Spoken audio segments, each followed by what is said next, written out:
नमस्कार दोस्तों, आज के इस वीडियो में आप जानने वाले हो सेमेस्टर 6 हिस्ट्री डीसीए पेपर 4 का जो है छठा महत्वपूर्ण प्रश्न जो एग्जाम में पूछे जाने के बहुत अधिक चांस हैं। तो चलिए बिना देर किए आज के इस वीडियो को स्टार्ट करते हैं। प्रश्न संख्या 6 है, 1965 के भारत पाकिस्तान युद्ध के कारणों एवं परिणामों की विवेचना कीजिए। 1965 में जो है भारत पाकिस्तान युद्ध हुआ था, उसके क्या कारण थे तथा उसका जो है क्या परिणाम हुए, इसके बारे में आपको पूछा गया है।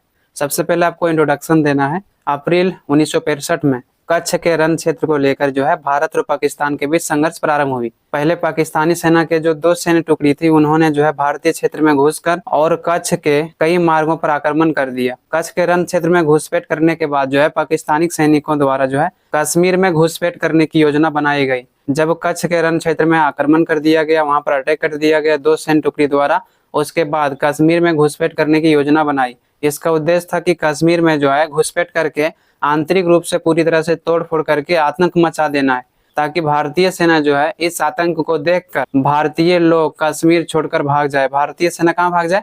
कश्मीर छोड़कर। पाकिस्तानियों को यह विश्वास था कि कश्मीर के जितने भी मुसलमान भाई हैं, जितने भी मुस्लिम लोग हैं, सभी लोग जो है पाकिस्तान के छापामार सैनिक का साथ देगी, भारतीयों का साथ नहीं देगी। परंतु इसका विपरीत हुआ। जैसे ही कश्मीर में घुसपैठ शुरू हुआ, कश्मीर के लोगों ने जो है भारतीय सरकार को इसकी सूचना दी कि कश्मीर में जो है पाकिस्तानी सेना घुसपैठ कर रही है, जिसके बाद भारतीय सरकार ने पाकिस्तान के खिलाफ आक्रमण की योजना बनाई। इस तरह से भारत पाक युद्ध जो है 5 अगस्त में प्रारंभ हुई थी और 23 सितंबर 1965 तक लगातार चली थी। उसके बाद आपको नेक्स्ट हेडिंग बनाना है 1965 के भारत पाक युद्ध के कारण, कि 1965 के भारत पाक युद्ध के आखिर क्या कारण थे। 1965 के भारत पाक युद्ध का जो प्रमुख कारण माना जाता है वो कच्छ और सिंध क्षेत्र को लेकर था। कच्छ के जो सिंध क्षेत्र था उन पर जो है वह अधिकार करना चाहता था कौन? पाकिस्तानी लोग। उनका मानना था कि कच्छ का जो सिंध क्षेत्र है वह उनके अधिकार में है, इसलिए उन पर जो है अधिकार पाकिस्तानियों का होना चाहिए। पाकिस्तान यह दावा करता था कि जो कच्छ का सिंध क्षेत्र है उनका आधा भाग पाकिस्तान के अंतर्गत आता है, इसीलिए इन क्षेत्र पर जो है पाकिस्तान का अधिकार होना चाहिए। पाकिस्तानी सेना के जो दो सैन्य टुकड़ियां थी वो कच्छ रण क्षेत्र में घुस गई और कच्छ के कई मार्गों पर आक्रमण कर दिया। पहले जो है पाकिस्तानियों ने युद्ध प्रारंभ की थी, इनके दो सैनिक टुकड़ियों को भेजकर कच्छ और रण के क्षेत्रों में आक्रमण करवा दिया गया। इसके लिए पाकिस्तान ने अमेरिका के पैटर्न टैंक का भी उपयोग किया था। इस युद्ध में जो है पाकिस्तान ने अमेरिका का पैटर्न टैंक का उपयोग किया था ताकि भारतीयों को अधिक नुकसान पहुंचाया जा सके। भारतीय सैनिक द्वारा इन क्षेत्रों में पाकिस्तानी सेना को जो है खदेड़ कर बाहर कर दिया। जब भारतीय सैनिकों को पता चला कि कच्छ के रण क्षेत्र में पाकिस्तान के दो सैन्य टुकड़ियां घुस गई है, तो भारतीय सरकार ने जल्द ही एक्शन लिया और अपनी सेना को वहां भेज दिया। जिसके बाद भारतीय सैनिकों ने उन क्षेत्रों से जो है पाकिस्तानी सैनिकों को खदेड़ कर बाहर कर दिया। 2 दिन के बाद दोबारा से पाकिस्तानी सैनिकों ने इन क्षेत्र पर आक्रमण कर दिया, जिसके कारण भारत के प्रधानमंत्री उस समय जो थे लाल बहादुर शास्त्री, उनकी काफी आलोचना भी हुआ कि आपने पाकिस्तान को नॉर्मली छोड़ दिया, डरा धमका कर छोड़ दिया कि वह युद्ध ना करे, और यही कारण कि वह बार बार भारत पर युद्ध कर रहा है। प्रधानमंत्री लाल बहादुर शास्त्री ने पाकिस्तान को दोबारा से जो है कड़ी चेतावनी दी कि इन क्षेत्रों से अपनी सेना को वापस लौटा लो, नहीं तो इसका बुरा अंजाम होगा। भारत पाकिस्तान के बीच झगड़ा तब और अधिक बढ़ गया जब भारतीय सुरक्षा बलों को पता चला कि पाकिस्तान ने डिंग से सुराई को जोड़ने के लिए 18 मील लंबी जो है एक कच्ची सड़क का निर्माण किया। क्यों किया था? ताकि आसानी से भारतीय सैनिकों तक पहुंच सके, भारतीय बॉर्डर तक पहुंच सके और उस पर हमला कर सके। ये सड़क कई जगहों पर जो है भारतीय सीमा के 1.5 मील अंदर तक जाती थी। भारत ने इस पर विरोध जताया। जब पाकिस्तानियों द्वारा गुप्त रूप से यह सड़क का निर्माण किया गया तो भारतीयों ने इसका विरोध जताया। भारत पाकिस्तान सीमा संघर्ष धीरे धीरे जो है एक युद्ध की स्थिति लेने लगी। इस सीमा संघर्ष को भारत ने सुलझाने का भी प्रयास किया। भारत पाकिस्तान का जो सीमा संघर्ष था धीरे धीरे एक युद्ध की ओर जो है बढ़ने लगा, और भारत ने कहा कि जो हम लोगों के भी सीमा को लेकर संघर्ष है उसके लिए एक बैठक की जाएगी जिसमें शांतिपूर्वक रूप से बातचीत होगा, और इस प्रकार से हम जो है सीमा का निर्धारण करेंगे। लेकिन पाकिस्तान ने जो है इसे स्वीकार नहीं किया और अपने 3 सूत्री मांगों को भारत सरकार के समक्ष रखा। पहला था युद्ध विराम, यानी आप युद्ध को विराम कर दीजिए। दूसरा था अपने सैनिकों को वापस लौटने के लिए सम्मेलन, कि अपने सैनिकों को वापस लौटने के लिए कह दीजिए तभी हम सम्मेलन करेंगे। तीसरा, एक उच्च स्तरीय सभा की स्थापना, एक उच्च स्तरीय सभा स्थापित करने का ताकि यह युद्ध को टाला जा सके।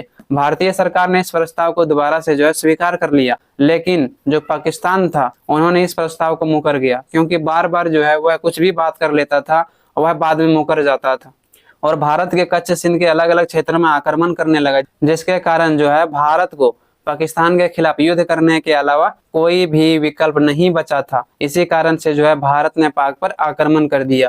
पहला पॉइंट आपको बनाना है ब्रिटेन और अमेरिका द्वारा युद्ध के विराम की कोशिश। ब्रिटेन और अमेरिका द्वारा जो है पहले युद्ध समाप्त करने का प्रयास किया गया। ब्रिटेन और अमेरिका भारत पाक के युद्ध को जो है शांतिपूर्ण रूप से विराम करने की कोशिश की। साथ ही यह कहा कि 1 जनवरी 1965 को जो सेना जहां थी वहीं पर वापस लौट जाएं। भारत ने इसे स्वीकार कर लिया, लेकिन पाकिस्तान ने अस्वीकार कर दिया, क्योंकि उसको जो है सिंध का कुछ क्षेत्र चाहिए था। उनका कहना था कि कच्छ सिंध के आधे क्षेत्र जो है उन्हें मिलनी चाहिए। इस तरह से ब्रिटेन और अमेरिका द्वारा भारत पाक युद्ध को शांतिपूर्वक रूप से समाधान कराने में विफल रही। तो इस प्रकार से ब्रिटेन और अमेरिका ने भारत पाक के बीच युद्ध को समाधान करने का प्रयास किया, लेकिन वह विफल हो गई। दूसरा पॉइंट आपको बनाना है पाक के छापेमार सैनिक कश्मीर में घुसपैठ। पाक के छापेमार सैनिक जो है कश्मीर में किस प्रकार से घुसपैठ करता है और आखिर क्या उद्देश्य होता है कश्मीर में घुसपैठ करने का।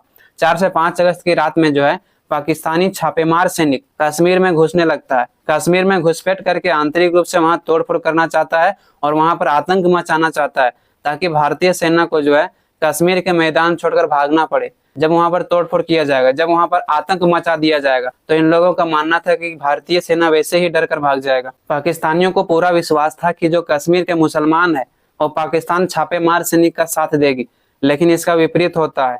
पाकिस्तानी सैनिकों को जो है कश्मीर के लोगों ने साथ नहीं दिया। पाक का योजना था कि कश्मीर के निवासियों के साथ मिलकर ऐसे स्थिति को उत्पन्न करना जिससे पूरी दुनिया को क्या लगे, तो पूरी दुनिया को लगे कि कश्मीर के निवासियों ने भारत के विरुद्ध विद्रोह कर दिया है कश्मीर को आजाद करने के लिए।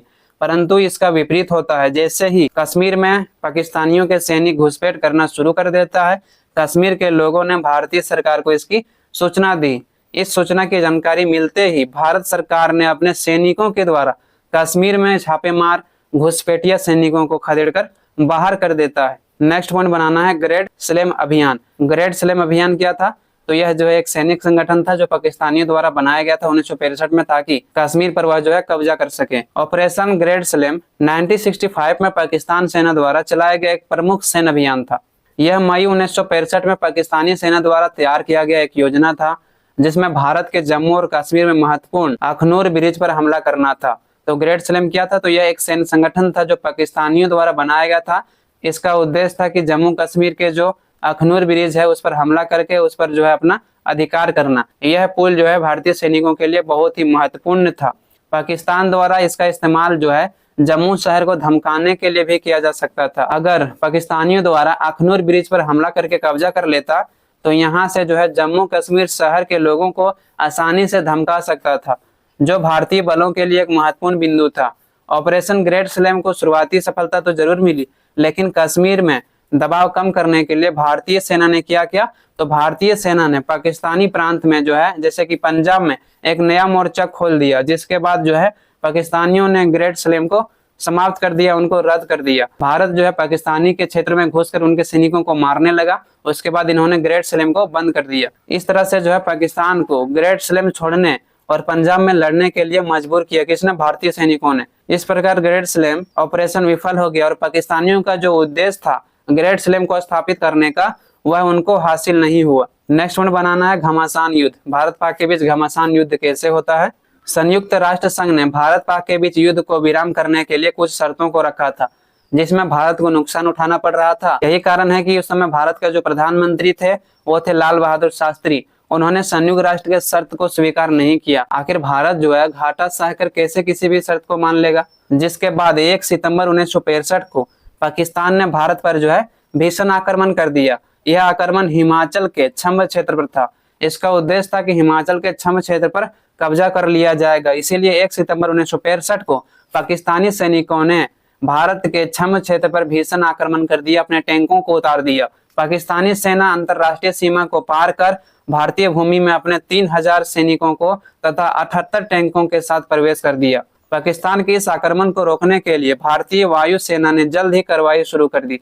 पाकिस्तान के इस आक्रमण को रोकने के लिए भारतीय सैनिकों ने जल्द ही एक्शन लिया, ताकि इनके सैनिकों को पूरी तरह से खदेड़कर छम्ब से बाहर कर दिया जाए, हिमाचल के छम्ब क्षेत्र में घुसने न दिया जाए। भारतीय सैनिकों ने दुश्मनों के कई क्षेत्रों पर नुकसान पहुंचाते हुए आगे बढ़े। जब छह क्षेत्रों पर इन्होंने अटैक कर दिया, किसने, पाकिस्तानियों ने, तो भारतीय सैनिकों ने दुश्मनों के कई क्षेत्रों पर अटैक किया, उनको नुकसान पहुंचाते हुए और आगे बढ़ते गए। जब पाकिस्तान ने अमृतसर पर आक्रमण कर दिया, उसके बाद भारतीय सैनिकों द्वारा पाकिस्तान के कई क्षेत्र पर कब्जा कर लिया गया। पाकिस्तानियों को बिल्कुल पता नहीं था कि भारतीय सैनिक कितना खतरनाक होते हैं। भारतीय सैनिक अगर 100 है और उनकी 3000 सेना है, उसको भी मुकाबला कर सकता है भारतीय सैनिक, ये पाकिस्तानियों को पता ही नहीं था। यही हुआ यहाँ पर। पाकिस्तान ने जब 3000 सैनिकों को उतार दिया तो भारतीय सैनिकों ने जो है उनका ताबड़तोड़ जवाब दिया, उनके कई क्षेत्रों पर अटैक कर दिया, उन पर कब्जा जमा लिया। पाकिस्तान तथा भारत के बीच लाहौर और जम्मू कश्मीर में घमासान युद्ध हुआ, जिसमें भारतीय सैनिकों ने दुश्मनों को क्षति पहुंचाते हुए लाहौर के अधिकतर क्षेत्रों पर कब्जा कर लिया। पाकिस्तानियों से कहा गया कि छह क्षेत्र से अपने सैनिकों को वापस लौटा ले, लेकिन उन्होंने इस बात को स्वीकार नहीं किया, जिसके बाद भारतीय सैनिकों ने उन क्षेत्रों से उनको खदेड़ कर भगाया ही, बल्कि लाहौर में जो है अपने दुश्मनों को बहुत बेहतर तरीके से धोया और उनके अधिकतर क्षेत्रों पर जो है भारतीय सैनिकों ने कब्जा कर लिया। दुश्मन के हवाई ठिकानों को भी जो है भारतीय सैनिकों द्वारा नुकसान पहुंचाया गया। रावलपिंडी के निकट जो है सरगोदा हवाई अड्डे को विनष्ट कर दिया गया, जो एक महत्वपूर्ण हवाई अड्डा था। वहां पर जो है भारतीय सैनिकों ने अटैक किया और उनको जो है पूरी तरह से विनष्ट कर दिया। इस प्रकार से भारतीय पैदल सैनिकों ने लाहौर क्षेत्र में दुश्मनों के अनेक गांवों तथा शहरों पर दखल कर लिया। जब उन्होंने भारत पर आक्रमण किया कुछ ही क्षेत्रों पर, तो भारतीय सैनिकों ने लाहौर पर आक्रमण कर दिया और इसके अधिकतर गांव और शहरों पर कब्जा कर लिया, जिसको देखते हुए पाकिस्तान को युद्ध समाप्त करनी पड़ी। पाकिस्तान को लगा भैया कि अगर अभी युद्ध समाप्त नहीं करते तो मेरे सैनिक मारे ही जाएंगे, बाकी भारतीयों का जो है पूरे लगभग पाकिस्तान पर जो है कब्जा हो जाएगा। इसीलिए पाकिस्तानियों ने डर से इस युद्ध को समाप्त कर दिया। नेक्स्ट पॉइंट बनाना है आपको भारत पाक युद्ध के परिणाम। आखिर भारत पाक युद्ध के क्या परिणाम हुए थे? भारत पाक युद्ध के कई परिणाम हुए जो कुछ बिंदुओं द्वारा समझा जा सकता है। पहला पॉइंट बनाना है ताशकंद समझौता। 1965 के भारत पाक युद्ध को रोकने के लिए अमेरिका और सोवियत संघ के प्रयास से जो है संयुक्त राष्ट्र संघ द्वारा 23 सितंबर 1965 को बिना शर्त से यह युद्ध जो है समाप्त हुआ। संघर्ष को आगे बढ़ने से रोकने के लिए अमेरिका के जो राष्ट्रपति और सोवियत संघ के प्रधानमंत्री थे, उन्होंने ताशकंद सम्मेलन भारत और पाक को आने के लिए आमंत्रित किया कि आप यहाँ पर आएं, आप लोगों के बीच जो लड़ाई का प्रमुख बिंदु है उस पर चर्चा किया जाएगा, देखा जाएगा किसकी गलती है, जिसकी गलती रहेगी उनको युद्ध की क्षतिपूर्ति करनी पड़ेगी। तो इस उद्देश्य से जो है भारत और पाकिस्तान को ताशकंद में बुलाया गया ताकि इन दोनों के बीच समझौता कराया जा सके। भारत के प्रधानमंत्री लाल बहादुर शास्त्री और पाकिस्तान के राष्ट्रपति उस समय अयूब खान थे। 4 जनवरी 1966 में दोनों कहां पहुंचे? ताशकंद पहुंचे। इसके बाद यह प्रसिद्ध सम्मेलन प्रारंभ हुआ। सोवियत संघ के प्रयासों के परिणाम स्वरूप जो है 10 जनवरी 1966 को ताशकंद समझौता पर हस्ताक्षर हुआ। इस प्रकार से सोवियत संघ और अमेरिका के प्रयास से जो है 10 जनवरी 1966 को ताशकंद समझौता हुआ और एक पत्र पर हस्ताक्षर किया गया। इस समझौते के बाद भारतीय प्रधानमंत्री लाल बहादुर शास्त्री और पाकिस्तान के जो राष्ट्रपति था अयूब खान, दोनों ने एक दूसरे को शांतिपूर्वक रूप से रहने का वचन दिया कि हम लोग एक दूसरे के साथ जो है अच्छा व्यवहार करेंगे, शांतिपूर्ण रहेंगे, एक दूसरे के खिलाफ युद्ध नहीं करेंगे। अतः इस सम्मेलन से भारत ने पाकिस्तान के जितने भी क्षेत्र पर कब्जा किया था या जीता था उन्हें वापस देना पड़ा। यानी कि जब 1965 का युद्ध हुआ था तो भारत ने जितने क्षेत्रों पर अधिकार किया था उन्हें इस सम्मेलन में वापस लौटाना पड़ा। किसको? पाकिस्तान को। और जो पाकिस्तान ने भारत के क्षेत्रों पर कब्जा किया उन्हें भारत को वापस लौटाना पड़ा। तो इस प्रकार से जो क्षेत्रों को जिसने जीता था उन्हें वापस लौटाना पड़ा। ताशकंद समझौता ने भारत पाक के बीच शांति स्थापित करने में महत्वपूर्ण भूमिका निभाई थी। इस प्रकार से जो ताशकंद समझौता था उसने भारत पाक युद्ध को समाप्त करने में महत्वपूर्ण भूमिका निभाई थी और इस तरह से 1965 का भारत पाक युद्ध समाप्त होता है। नेक्स्ट पॉइंट बनाना है प्रधानमंत्री लाल बहादुर शास्त्री की रहस्यमयी मौत। यानी कि दूसरा परिणाम क्या हुआ था? तो भारत के जो प्रधानमंत्री थे लाल बहादुर शास्त्री, उनका रहस्यमयी मौत हो जाता है। कैसे मौत होता है इसकी जानकारी नहीं मिलती है। 1965 के युद्ध का सबसे बड़ा परिणाम जो हुआ वो था ताशकंद समझौता के दौरान भारत के प्रधानमंत्री लाल बहादुर शास्त्री की रहस्यमयी तरीके से मृत्यु हो जाती है, निधन हो जाती है। लाल बहादुर शास्त्री जी की मृत्यु के बाद भारतीय जनता पर नेतृत्व का प्रभाव पड़ता है कि अब जो है भारत का अगला प्रधानमंत्री कौन था, ये एक जो है भारतीयों का चैलेंज था। तीसरा जो परिणाम हुआ था वो था भूमि अधिग्रहण। 1965 के युद्ध के परिणाम स्वरूप भारत को 1920 वर्ग किलोमीटर तथा पाकिस्तान को 540 वर्ग किलोमीटर भूमि हाथ लगी थी, जो ताशकंद समझौता में एक दूसरे को वापस करना पड़ा, लौटाना पड़ा। नेक्स्ट पॉइंट बनाना है आपको जान माल की क्षति। इस युद्ध में बड़ी संख्या में जान एवं माल की क्षति हुई। आखिर कोई भी युद्ध होता है चाहे शक्तिशाली राष्ट्र कमजोर राष्ट्र पर अटैक करे या कमजोर राष्ट्र शक्तिशाली राष्ट्र पर अटैक करे, दोनों को नुकसान उठाना पड़ता है। और यही यहाँ पर हुआ कि बहुत सारे लोगों की जानें गई थी। वही कहा गया कि भारत की ओर से लगभग 2862 सैनिक शहीद हुए थे, जबकि 97 टैंक यहाँ पर नष्ट हो गया था। जबकि अगर पाकिस्तान की बात करें तो यहाँ पर लगभग 5800 सैनिक मारे गए थे, जबकि 450 टैंक को भारी भरकम नुकसान उठाना पड़ा था। बहुत ज्यादा टैंक इसका यहाँ पर बर्बाद हुआ था। अमेरिका द्वारा जितने भी टैंक दिया गया था उनको जो है धजिया उड़ा दिया गया भारतीय सैनिकों द्वारा, भारतीय टैंकों द्वारा। इस प्रकार से यहाँ पर समाप्त होता है दोस्तों। आई होप आप सभी को समझ में आया होगा। एक वीडियो को बनाने में काफी मेहनत लगता है दोस्तों। आपको अगर इस वीडियो से थोड़ी सी भी सहायता मिली हो तो कृपया करके एक लाइक और सब्सक्राइब जरूर कर दें। इससे हमारा हौसला बढ़ता है और मैं आप लोगों के लिए बेस्ट से बेस्ट कंटेंट लिख पाता हूं दोस्तों। आज के लिए इतना ही। आप लोगों से बहुत जल्द मिलता है नेक्स्ट वीडियो में। धन्यवाद।